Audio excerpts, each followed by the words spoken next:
So the third leg is you got to have faith-based products, right? Like, how do you integrate this stuff into your practice, like in reality? Um, so this is going to be pretty much flying through it. Stick with me here. Some of it will probably stand out to people where it's applicable. Others we're just carrying going. So when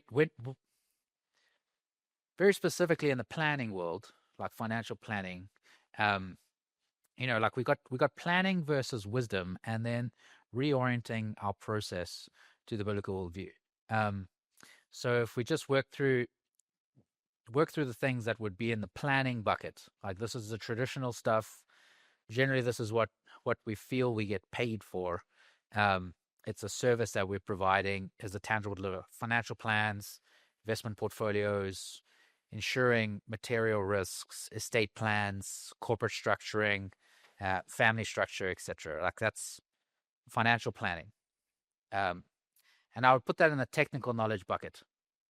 That's very much like technical knowledge. I would argue quite convincingly, and I would love to have this argument if someone wants to, um, that you can learn all of this in 10 years if you are a driver and you have a good mentor and you're engaged in an active firm. You'll learn all this stuff, the ins and outs, up the wealth spectrum, from basic somebody starting out to ultra high net worth. I think you could do this. 10 years. And then people start looking for purpose beyond that point. Um, Once they come up for air after formal schooling, they're conditioned to be in this learning, driving mindset. I think you can learn this in 10 years and be really, really good at it. All right. So wisdom planning, right? Like this arguably is going to be like the next like 35 years of your practice. And it's going to be the part that actually, this is where a good chunk of the Bible stuff starts coming in. But there's also the mentoring and the components, the wisdom planning. My son's a drug addict. How does this affect my planning? Like, this is related to financial planning. Like, think about wills, who's inheriting what, um, etc. My marriage is heading for divorce. Like, my business is in trouble. Um, my spouse's health is not good. What do I do? Um, my wealth is ruining my kids, etc. This would be what I would bucket as the wisdom planning.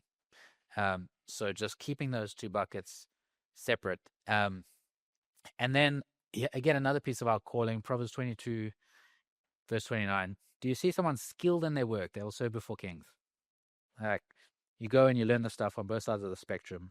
You will be excellent. You'll be called to go and serve before kings.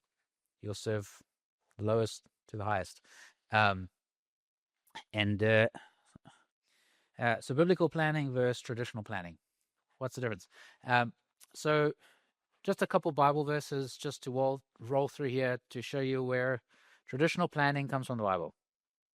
Like the one's older than the other. Like the Bible's older, so I'm going to claim that this is where it comes from. Where Ron Blue said a lot of Wall Street's principles come from the Bible anyway. We just had to prove it to them. So here we go, right? Proverbs 21:20, precious treasure and oil are in the dwelling of the wise, but a foolish man swallows them up. Saving is encouraged. Don't consume everything that you make. 2, Luke 14:28, for which of you intending to build a tower does not first sit down and count the cost to see if he has enough to finish it? Planning is encouraged. Like, that's a good thing. Proverbs 22, verse 7, the rich will rule over the poor, and the borrower is the slave of the lender. Like, there's no prohibition of debt in the Bible. It's not prohibited. It's just, there's a lot of warnings about it. Like, take heed when it comes to business decisions or buying a house or the things you're looking to do. Like, a lot of it shouldn't be debt. A good man leaves an inheritance to his children's children, but the sinner's wealth is laid up for the just. Leaving an inheritance is a good thing. Like, it's not discouraged, it's encouraged. I think that's pretty traditional planning. And Ecclesiastes, this is a great, I love this one. Invest in 7 ventures, yes, in 8. You do not know what disaster may come upon the land. Diversify your investments. Pretty common concept, but I would say it comes from the Bible first. This was, Wayne would have to tell us when Ecclesiastes was written, but I mean, it's probably a couple thousand years old. Uh, so it came before Morgan Stanley or JP Morgan. I think we're good. Um, I don't know why I've got so many clicks in my stuff. There we go. I just got to click faster. There we go. So where does it differ? Where does biblical training differ from traditional planning? And I would say it's in its orientation. Um, there's an orientation where biblical planning goes from me to God. And it starts with God owns it all. Psalm 24, verse 1. The earth is the Lord's and everything in it, the world and all who live in it. I wouldn't lead with this in a prospecting meeting, though. I wouldn't say you start with this point. And even before that, you don't start with, hey, it's time to cap your income. Like, let's talk about capping your income. Don't lead with that. The principle of sowing and reaping, you can't outgive God. 2 Corinthians 9, verse 6. Remember this, whoever sows sparingly will also reap sparingly, and whoever sows generously will also reap generously.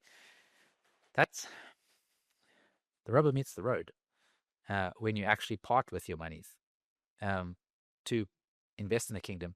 So there's something wrong. Okay, let's try. So then the new retirement mentality, again, is another piece of the planning. And this is all stuff we're using in our practice. I'm just going to preface these. How does this? Well, this is a whole new learning curve. Up, down. There we go. Okay, up and down. I got it. So our whole industry is prefaced on this retirement plan. Like, as a planner, whole firms are built around this concept of retirement, particularly the mass affluent, like that zone that's like that comfy client, right? They don't need a whole lot. There's a saving for retirement. They need some insurance, maybe a will that we got to review, like the comfy client. It's all centered around this retirement thing. And so I just want to spend a little bit of time on this new retirement mentality. And this is kind of something that's been debated, and the faith-based industries kind of settled at a point here. But I mean, the Bible, it doesn't talk a huge amount. I didn't put the verse up, but Numbers is the only place where retirement is actually spoken about in the Bible directly, right? And that was with the Levites. At 50, a Levite's no longer allowed to work in the sanctuary, but they can assist. And then there's Luke, where they speak about storing up in barns and not being rich towards God. So when we work through, and I don't know who put so many clickers in my thing here, but I asked Google what the Bible said about money.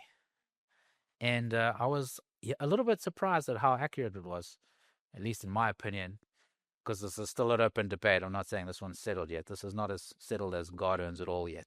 But it said, the Bible does not mention retirement in the modern cultural sense, but it does describe a form of it for the Levites at age 50. This is Google, right? I was quite intrigued about that. Who then shifted to assistive roles rather than their original physical duties. The Bible's emphasis is on serving God and others, using your gifts and being a good steward of time and resources, regardless of your age and work status. Therefore, a biblical approach to retirement is not about idleness or self-indulgence, but about shifting to different forms of meaningful service and purposeful living to further God's kingdom. Again, don't lead with this. You're not going to get the client, because there is a strong bias in culture that, like, I'm working and saving my whole life so that I can actually wind down, right? And that, I argue, and the industry seems to be settling, that that's not what the Bible says.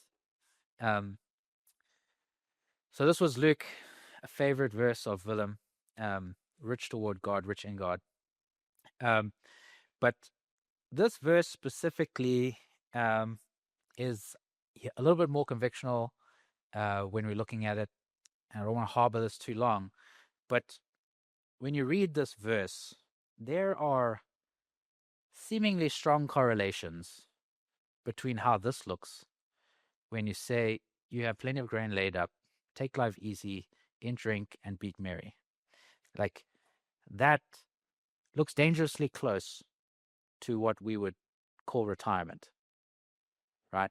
And I would say, similar to what I said earlier, Like, are we assisting people and being complicit in something that is completely unbiblical? In my perspective, and I think I've got a lot of backing theologically to prove that that is it, even though some people are challenging it, which is fine. Um, so I just want to preface the key differences here when you get into the core training. Kingdom Advisor core training is the wisdom side. It's a bit of integration planning, but you still need something like the CFP that goes with it, with the tangible deliverables of financial plan, discounted cash flows, etc. You're not going to get that in CKA. It's going to be a lot more of this wisdom type of training. Um, so, so how would this look in practice? I guess it's just going to be a very practical thing. I touched on it earlier. You know, reorienting your financial plan. Like, there's the new retire mentality. That's probably not where you want to start. But there's three components here that we have in our practice. The financial planning that's been reoriented, where that leads to, which is generally generosity, and then a separate issue, but still very important, like how money is made matters. So faith-based investing, are we aware of what an investment actually is, and our stewardship responsibilities around investing money? So just getting into how do we reorient a financial plan. Um, one of the key concepts that we have is figuring out how much is enough, like in a financial plan. Like, ask the question, how much is enough? Because I think that's a really, really important thing to wrestle with. Like, having is not a bad thing. Like in Deuteronomy 17:17, God said that a king should not acquire many wives for himself, lest his heart turn away. Understandable. Nor shall he acquire for himself excessive silver and gold. This was one of three things that God commanded the king he's not allowed to do when he's the king of Israel, right?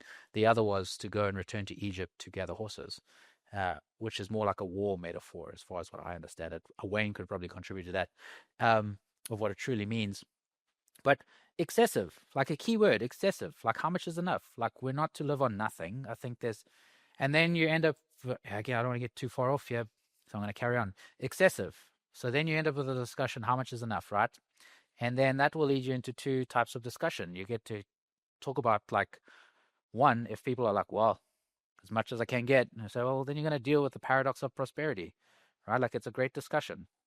The discussion is, the more stuff you have, the more complicated your life gets. And do you want that? It's not linear, it's exponential. And you can talk through that. You can talk about kids that have ended up on drugs, how they've been affected by money, and, you know, complications with business and bankruptcy, taking on too much debt. You get to talk about, on the high side, paradox of prosperity, which is a learning curve. People really, like, they've never heard this before. They're thinking about, like, people have their heads down grinding, but you talk about, well, the more you have, the more complicated your life's going to get.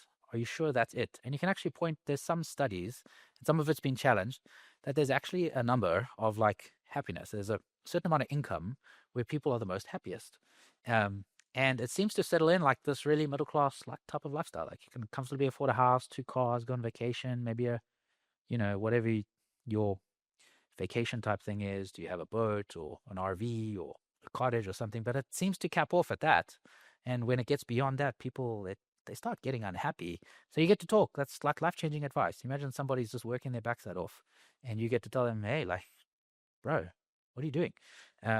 Work less or more purposefully. Like, you don't need more money. Like, focus on things that are going to fill you. And then asceticism is the other side. We've had clients come in, they're living on, like, nothing. Folks making like $250,000 a year, and, like, his wife is driving like a broken car. And the discussion is, what are you doing this for? You're laying for yourself up. You're being a dam. This is your God. Why are you living on so little? You have enough. If you want to drive the chori, have at it. But your wife doesn't. So spousal unity, another biblical concept. Asceticism, thinking that you're doing God a favor by living on less. Right? Like, it's a process of self-denial to feeling you're more spiritually aligned with God.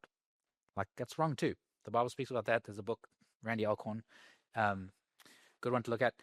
So where this generally leads to is, well, once you've capped your income, or your lifestyle, not your income, it generally leads to, like, what do you do with the rest? right? Like it leads to generosity. So generosity became a part of our process. And this was actually a genius idea by Jonathan, which I was speaking a little bit about earlier, where we go and we take clients on a philanthropic discovery path. So we figured out, Jonathan figured out that, hey, this marketing person that we had that would go and tell our story, she would sit down for 2 sessions with like a family that wanted to document what they were going to do in the giving area. What were they called to as a family? And that we titled the Philanthropic Discovery Path. Like that's actually a product we do. We we pay Kate, she takes them through, and then we help them implement it. Because then the next thing is, how the heck do you give? Right? Like giving is difficult. It's fine if you're just going to give it 10% to your church, like we're told, but you want to give away R1 million a year or 10 million rand a year? That's going to be work. Like all of a sudden you have a process. Like you have to go and do research on an organization. You have to see, are they actually going to execute? Like, have they got a plan, or is this just an idea? Have they got people? Can they execute this? Is this a one time? Are they going to need this every year? And this money I've given is a waste. What reporting am I going to get back from these guys? How am I going to ongoingly monitor that I'm giving these guys R1 million a year, that they're actually doing something with it? That is a process that you can build, just like an investment, to help people give, right? And then obviously we get to the part that's more common, which is how do we help people give efficiently, like across the structure, tax efficiently, and then when it gets bigger, how do you do that? And that's our philanthropic page, our VP of marketing. He came to us at the end of last year and said, guys, we've never looked at the stat, but our philanthropic tab that we just put up, it's only been up for 6 months, has got 6,000% more views than every other tab on our webpage. And we thought, what the heck? That's amazing, right? Because those are also all the rich guys. We're going to manage their money too. It's a great business proposition, and a kingdom proposition.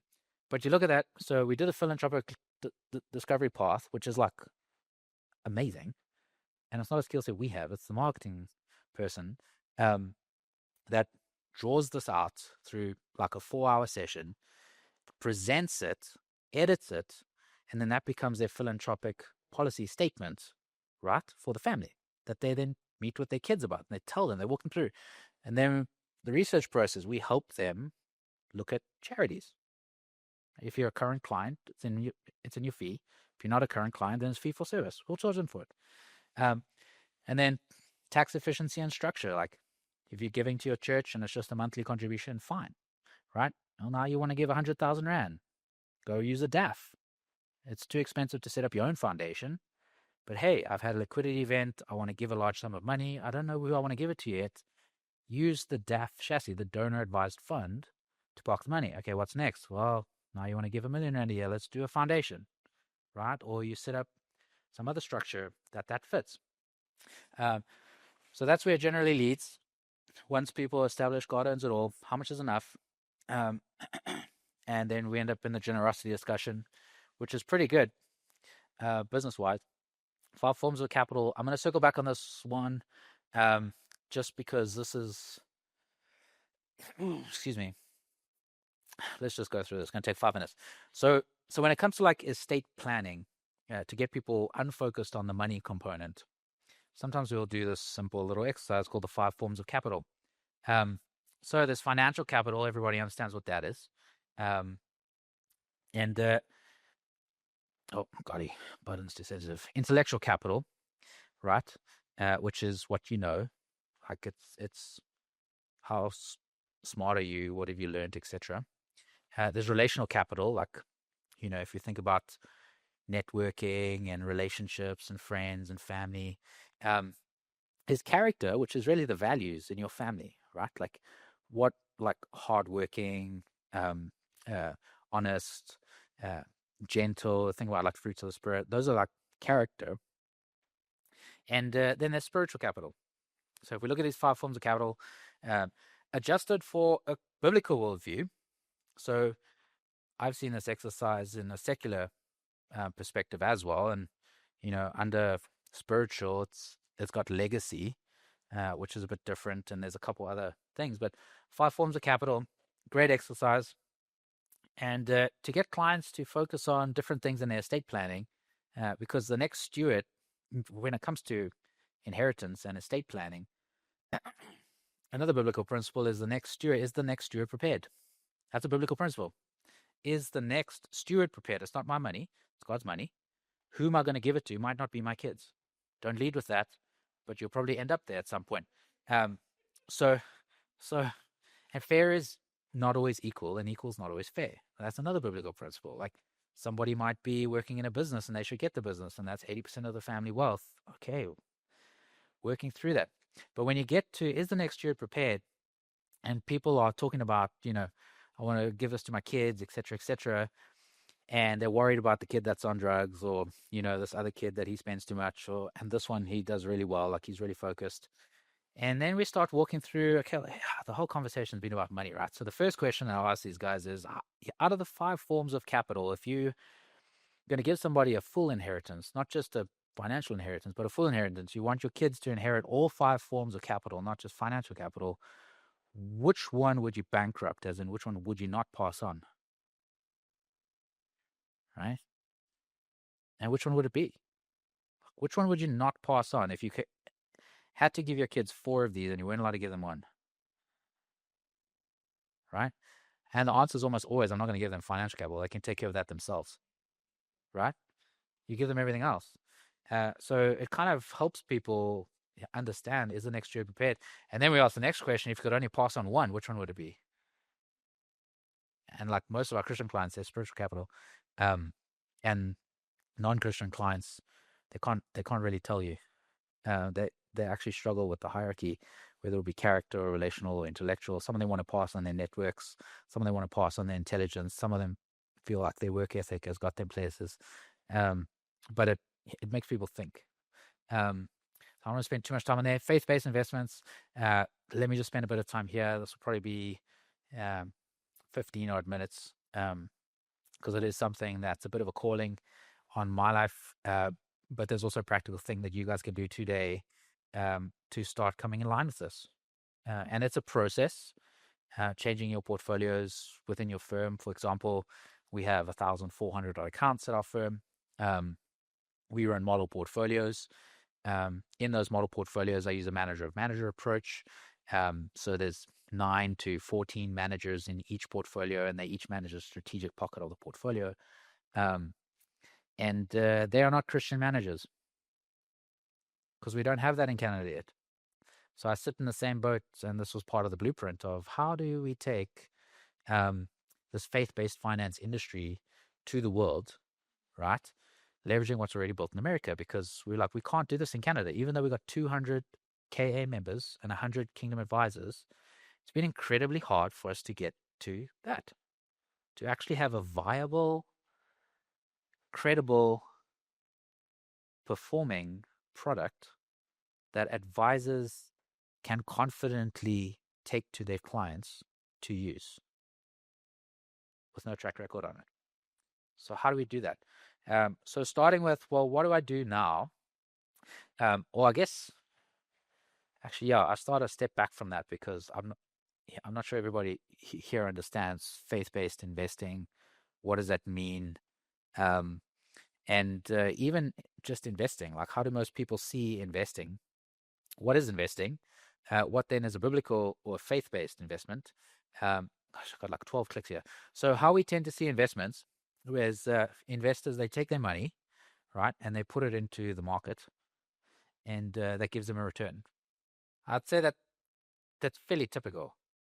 Some people might go a little bit further in saying, well, yeah, we're buying companies, like we're buying the basket of companies, or some guy's buying some companies for me, and I'm getting a return.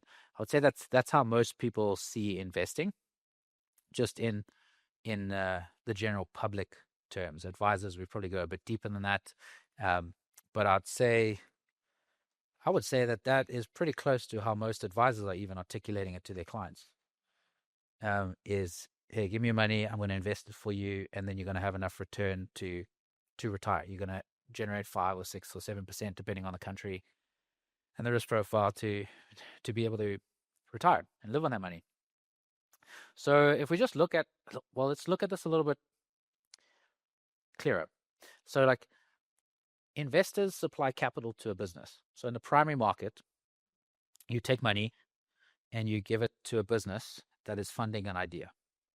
Right? They need capital, either in equity or in debt, to implement the idea. In the primary market, it's a bit more tangible. And again, take an example is a brand new abortion drug. They're still a venture capital firm. They need $10 million. I've got $10 million. If I give it to them, they're going to take their product to market. Very direct correlation between their success, my capital. Okay. In that exact example, that's happening every day, right? Like it's a bit of a ocean of information that's quite hard to really get down into fully understanding, but that's happening every day. And I would say, like, we have an ethical responsibility of who we give capital to. And those businesses have an ethical responsibility of how they use that capital in a few places. So then what do we get when we give them capital? Well, if we give them capital, we either get debt, which we're going to get interest back, right? Or we have equity, which we are owners. We are getting the profits. We own the profits. We own our share, whether it's one share out of 1 million or one share out of 100,000, depending on how big the business is and how many shares they've issued. We are getting the profits and the growth from that business. Okay. That's how the stock market works. The strongest correlation between price on the stock price and the growth of that stock price is to its earnings. You take a long term, take Walmart, take whatever you want. The growth of that stock consistently correlates to the growth of its earnings. And they're making those earnings by selling a product. So that leads us to, okay, well, what are the ethical responsibilities for the activities of that business? So how would biblically, like the biblical story for investing differ? Oh my gosh, where are my notes? I think I can wing this. How would it differ? All right.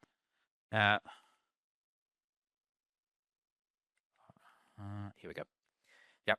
So firstly, money has a moral quality associated with it. We all intuitively know this, right? Somebody comes to us and says, look, man, there is no brothel within 1,000 kilometers of here. There's 100,000 men. This is a great, great business opportunity, right? Fantastic. We just need some cash. We're going to walk away. Like, that's the example here. Deuteronomy 23:18, you must not bring the earnings of a female prostitute or a male prostitute into the house of the Lord to pay any vow, because the Lord your God detests them both. He's not detesting the prostitute. He's detesting the act of how they made it. The earnings, how they made it, right, is what was the problem. You see the same thing in the New Testament, and I know it points to the law, but the law is just what God gave us to give us a sense of morality.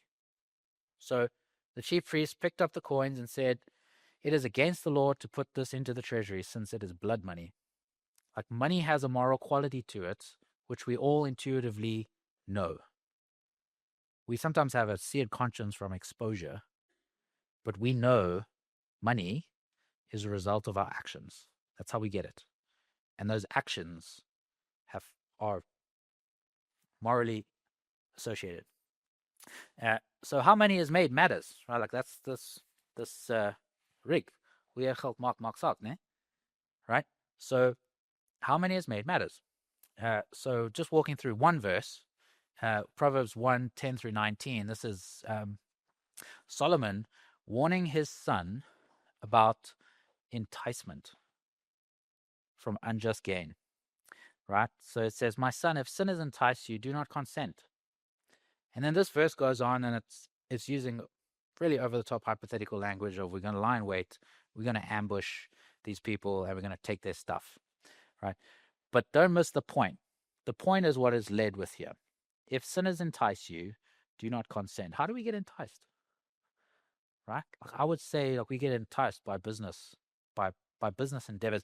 And yeah, ironically, when I sit and I look at this verse, and I go to verse 13 and 14, we shall find all precious goods. Sounds like a prophet. We shall fill our houses with plunder. Plunder, the word here sounds a bit like bad to us. Throw in your lot with us. We will all have one purse. This is the ESV version. Um, we will all have one purse. So when I look at this verse, I say, throw in your lot among us. Okay. So I'm giving them, sounds like it could be capital. Well, I'm going to go out there. Lot has an element of risk to it. We all have one purse, sounds like a corporate entity. Like we're pooling our resources together to make a profit. And the only difference here is that he calls the profit plunder. Like we want to fill our house with stuff, with precious goods. The plunder is just because he is making the point that this is wrong. And then we get to 19 and he says, such are the ways of everyone who is greedy for unjust gain. It takes away the life of its possessor, right? Actually, it takes away the life of its possessors. So a couple things there. One, unjust gain implies that there's the unspoken component of just gain. The NIV says ill-gotten gains, so that means there must be the inverse of that. It can't just be a void. There must be well-gotten gains, right? And then I look at this, and it says everyone who is greedy for unjust gain. Good Q&A to see, does that imply passively I putting my money in the stock market? And I would say yes, because when we own a share of a company, we are the possessor of that unjust gain. We are the possessor of the profit. We're the possessor of that business. And just because we have multiple degrees of separation where we're just buying a share, we don't have, you would argue we do have, and I agree with you through proxies, we do have the ability to advocate as believers. I have a story for that, which I'll get to. But how you make money matters. So when we look through this, who is implicated with this, and it says everyone and the possessors. So I feel like it's kind of broad. There is debate here. There are multiple variations of how much is excluded from a portfolio and what is investable. The subjectivity of values in faith-based investment is probably the most debated topic in this area. It's like, what is okay? And that's something for you guys to wrestle with. There is no answer there, to be honest, but there are certain things that you can get down into. So, well, like, what is a good business, right? Like, what is well-gotten gains? And it's more broad than you expect, to be honest. Like, it has good products. That's pretty straightforward. It has good products. That, like, they're not making disciples. They're not Christians, right? They're businesses. They got people. They have CEOs. They have leadership teams. They're going to make mistakes. But they have good products, like stuff that's helping people. Like 5G is a great thing. Like getting internet to the rest of the world is huge for education to help people communicate. Semiconductors helping things keep pace. Like these are good things. E-commerce businesses selling good and useful things online. Good and useful. Like not trying to trick you or get you into some scam to signing up or like those type of bad practices, which is next. Cloud computing, clean energy technology, power civilization, looking after the universe, like next generation shipping logistics to help things get around better. Vehicle electrification, like how those are made. Again, you get into the pros. You can't just say vehicle electrification, this is great. If they're doing poor practices to get to that, well, that's a different story. But you're really getting into the ethics of a business. And do I want to own this thing? Because I'm an owner. Cybersecurity, home improvements, like these are all precision oncology, rare and orphan disease treatment, so on and on. Good products. It's not like limited to like Christian stuff, right? It's good. It's adding value that people are willing to pay for because they need it. Like that's a good product. So it's not like some crazy idea. It's very practical. Sorry, Henny's going to shout at me here. I'm claiming my 10 minutes back. Good practices. Excuse me. Good practices. Not having lending practices that are bad. Selling stuff to people on credit, getting them entrapped, not trying to sell them something that doesn't work. A lot of relationships. How do they treat people? Are they treating people good? Do they have good or bad practices? The Lord detests dishonest scales. We all know that, right? There's businesses that are doing this like all the time, dishonest scales. I just think about, I bought a washer the other day, right? 18 months ago. The thing's broken already. I'm like, that's terrible. And I couldn't send it back. I even had the warranty. I was like, that's poor practices. Like deliberately making inferior goods that can break, taking somebody's money at the same price as every other one and not honoring that, right? Like that's a poor practice. Like get into what is good practices, right? Um, Woe to him who builds his palace by unrighteousness, his upper rooms by injustice, making his own people work for nothing, not paying them for their work. Are they treating their employees right? How do they score out on job scale or Glassdoor? What are their ratings? Like, how are they treating their people? Is it fair? Like, get into that. Like, this is just, yeah. And by the way, this is just good investing. This is not just what the Bible says. It's like, I won't buy a company if it's got poor practices. And I wouldn't even before I knew about this. Like, if poor retention is terrible for investing, somebody leaves, gosh, you just decades of knowledge walk out the door, human capital. So it's good for investing too. And this one is awesome because I feel like it speaks to, yeah, even those guys that just go to church on Sunday and then they just want to get back into selling stuff, right? And this is Amos. I think this might be an older book in the Bible. Um, Hear this, you who trample the needy and do away with the poor of the land. How's about that for social stewardship? Uh, when will the new moon be over that we may sell grain and the Sabbath be ended? Gosh, I just want to get back to work on my day. That we may market wheat, skimping on the measure, like not giving people what they paid for, right? Um, Boosting the price, collusion, cheating the dishonest scales, buying the poor with silver and the needy for a pair of sandals, selling even the sweepings with the wheat, like mixing it all in, right?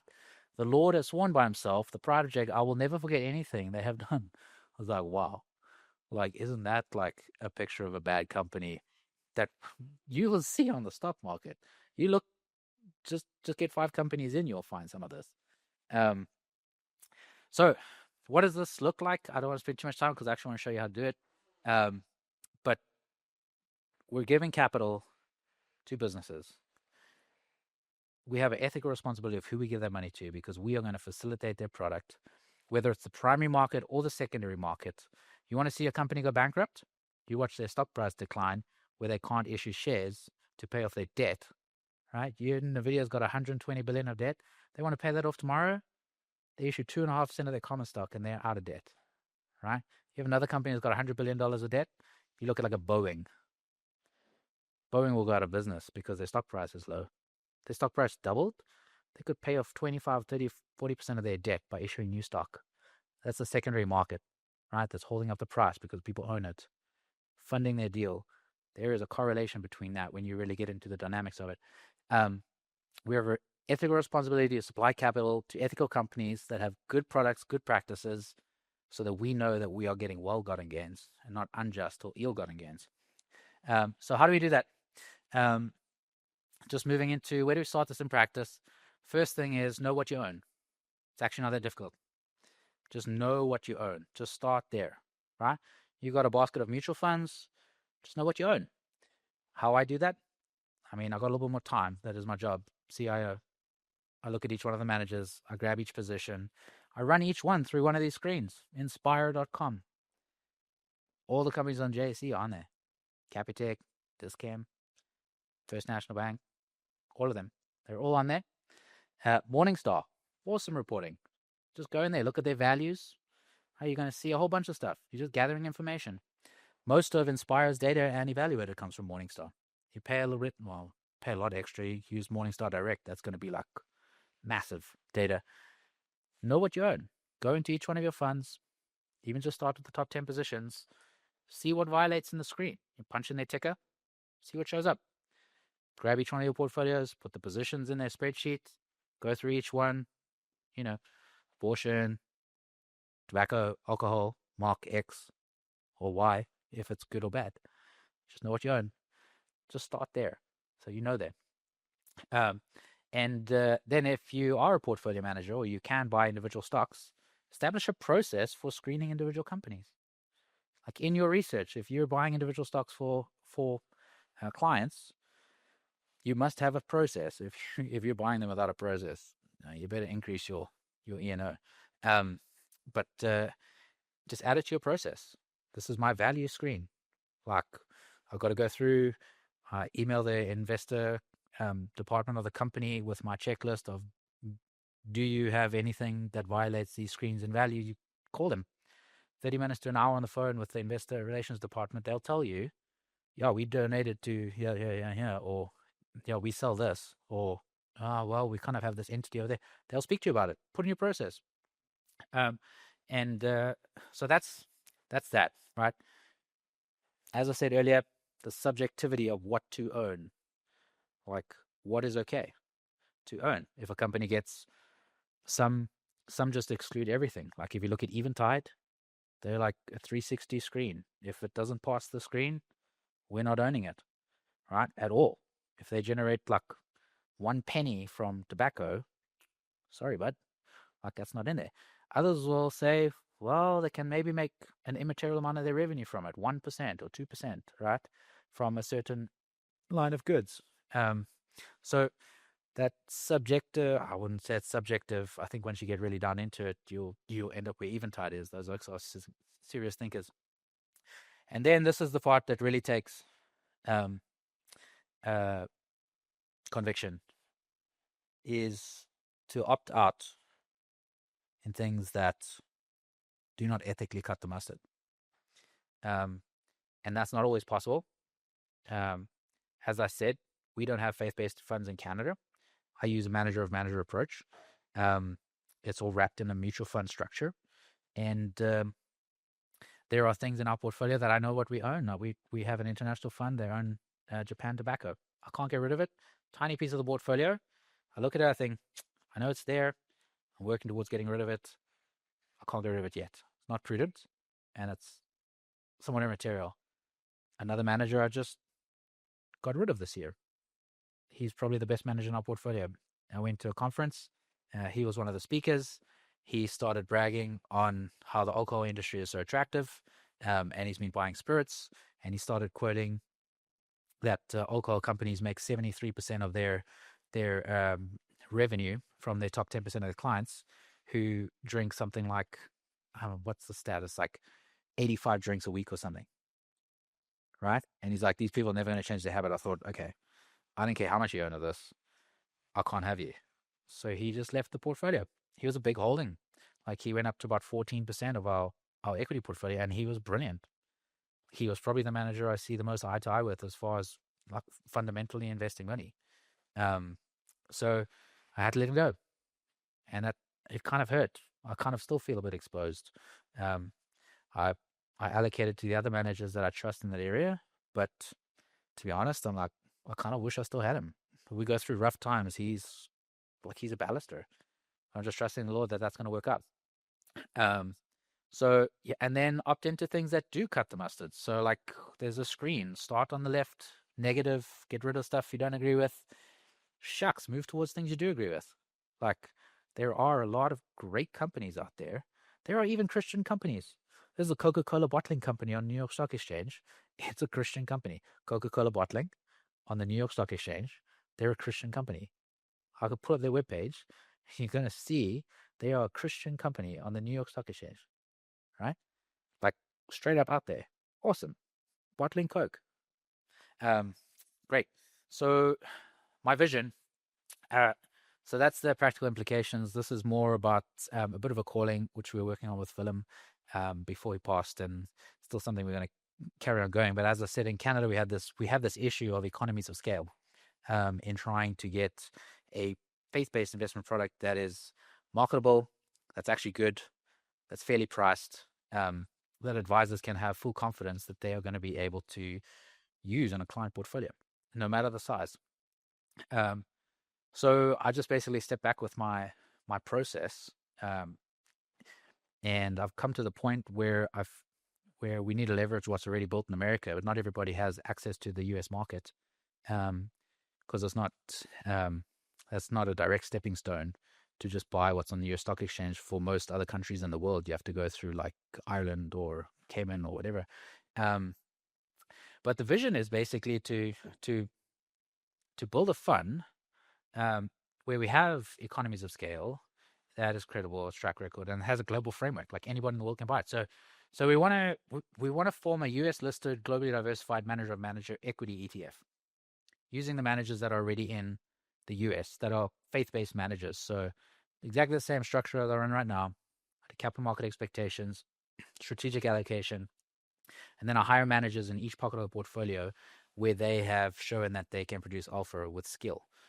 So you have in the faith-based space, you got 20 or 30 or 40, even more of these investment managers that are very good. You've got Eventide, Inspire, Sovereign, Timothy Funds, etc. There's a bunch of them. So in the US, you can build this globally diversified portfolio. That's actually pretty good and really cost effective. The one that I own right now for clients, it's 46 basis points. Completely BRI, ETFs, and they do not lag the benchmark. The portfolio I built the benchmark, put this thing up against benchmark, put each fund up against benchmark, and how it's put together, it doesn't lag the benchmark. Very marketable, 46 basis points. And I would wrap it in that US listed globally diversified ETF. And then any country in the world that we want to form this product in, or that we want to form this industry in, we immediately have a product that people can buy. Sorry. For example, we were working with Willem to form an Irish UCIT that would buy this globally listed ETF. And then we'd have a document like the prospectus, right, where you've got names. People can go to the webpage of Eventide, and they can see Finney, and they can watch his quarterly update. They can see all of their track records for the last 15 years. They can go through their process. They can go visit them if they want to, and they can go do the same for Inspire. They can go do the same for Sovereign. They can go do the same for Timothy Funds, so on and so forth. It's credible. They all have track records. There's no no-name manager. It's not Mac picking stocks. It's not one firm that's trying, like if Eventide made the point, they're like, well, we can't really do that because people aren't going to trust us if we're putting all of our own funds in there. Like, who's going to be the gatekeeper to say, no, this is actually the best. So having a fund that's credible, that's screened, gets a score, like an Inspire has a scoring index. And we put an Inspire score on the thing so that when you guys want to use this for your clients, because it'll be hard to just get it on your own, like you have a marketable product. You can go to people and say, all these firms have track records. It's a highly marketable fee. You can see the track record of all these firms. Yeah, this fund's 3 years old or 2 years old, whatever. But go and look at everybody that's managing the fund. And you can see it's credible. So the goal is to stack the furthest ETF from the core. It's a stack of fees I want to get below 1%. I think that's marketable. To have a global ETF that anyone in the world can buy, whether you're a granny in South Korea saving $50 a month for your grandkids' education or you're a deca millionaire in Australia, you can put all your money in this thing because it's professionally managed with scale, liquidity, at a reasonable fee, and produces alpha. And this is where it starts. And where it grows to is that, like, once, say South Africa, like any other country over here, buys this fund, right? Like, we list an ETF on the Johannesburg Stock Exchange, so you guys have it in ZAR. We can manage currency with a current swap, so that you're not having to buy a euro Irish UCIT, even though you can still buy it in South Africa. But the goal would be that would be 1%, and that even if, no matter who you are, you can buy it, and it's going to be incredibly well managed. And then as it grows out, like, say we get to the Irish UCIT, and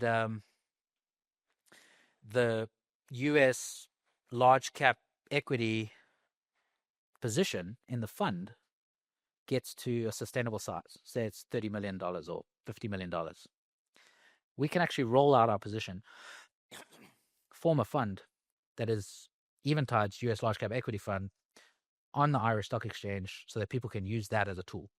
And you start rolling out each sleeve. Our fund can still own that fund, right, without a fee flow through. But what it does is it starts making each one of those funds available through economies of scale as it grows. But we haven't been able to incubate a whole portfolio so that people can actually buy into it. But we found that people go and do the core training, they get all inspired, they hear all this stuff, And then they go to their client and they say faith-based investing, and they say, well, can we do it? And they're like, no, sorry. And it's kind of a letdown.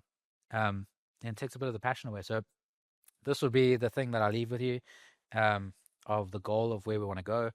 But there's still things that you can implement as you go along the way where, you can know what you own. I would say that at a minimum, know what you own, um, and then just keep going. And if you find the unity and the coordination to actually form a fund, like in country, that is a South African fund that's BRI screened. You never know who's in the room or who you come into that's actually able to do this. Like you get a South African money manager, RMB, or somebody there that's a Christian. They come to know the Lord and they build a global fund that's actually BRI screened and they allocate resources to it. Awesome. Go for it. The more the merrier. Like the scarcity mindset. That's not us. Like our goal is that, sure, like we could accumulate as many in this as possible and not roll out Eventide and not roll out Inspire when they become bigger positions, form another fund. But our goal is not that. Our goal is to grow the industry, right, around the world. That each of you have actual viable products that you can use that are faith based. Um, and this has been the hardest leg. Everything I've said so far, Kingdom Advisors, join the Bible study, become a member, do the core training, integrate that into your planning, um, uh, generosity focus. Those are all things you can leave here today and do without restriction and without little money. Actually, even you don't have to pay for generosity. You don't have to pay for to be your RBI ambassador. You don't have to pay for Compass. You don't have to pay for KA Bible studies. Um, you can literally roll out of here on Monday and implement these things. Um, every single one of them except this. You can go to know what you own. You can go to for individual stocks. You can actually go and add and remove. It's going to be a little more process, especially if you've got gains that have to be realized and those type of things. But to actually get scalable product that anybody in the country can buy as a diversified portfolio, man, we've got to leverage what's in America. It's already there, and we just have to package it right, and then we'll get there.